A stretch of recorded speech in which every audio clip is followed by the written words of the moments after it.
Warning. Our YouTube channel and its videos may contain scenes, language, and content that may not be appropriate for all audiences. These videos include surveillance footage, undercover pursuit of suspects, actual police and rescue operations, and fearless confrontations. If you do not approve of the content, please do not watch our videos. If you wish to continue, we strongly advise that you proceed with caution. Viewers' discretion is advised. Naaktuhan po naman ng KP team ang isang pasaway na motorista na nagka-counterflow sa San Jose del Monte, Bulacan. Si Kuya, sasakyan ng gobyerno numero 1 lumalabag sa batas. Hoy!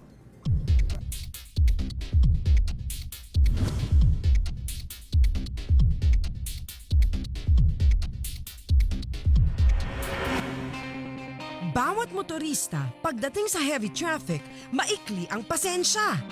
Lusot dito, lusot dyan, didiskarte sa lansangan, makausad lang.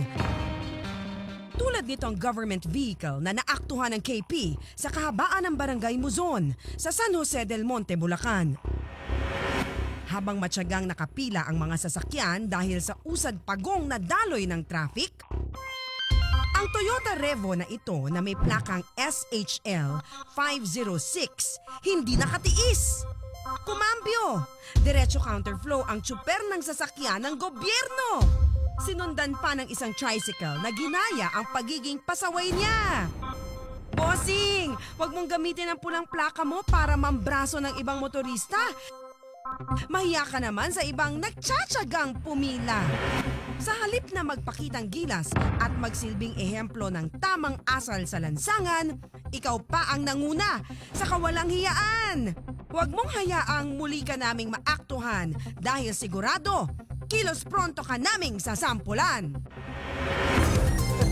Only in the Philippines, makikita ho natin yan kahit saan. I don't know kung yan ay kultura na talaga Kultura? ng Pilipino talaga. Sa tingin ko lang. Yung may sinasabing anarkiya, pati sa lansangan, sus Ginoo.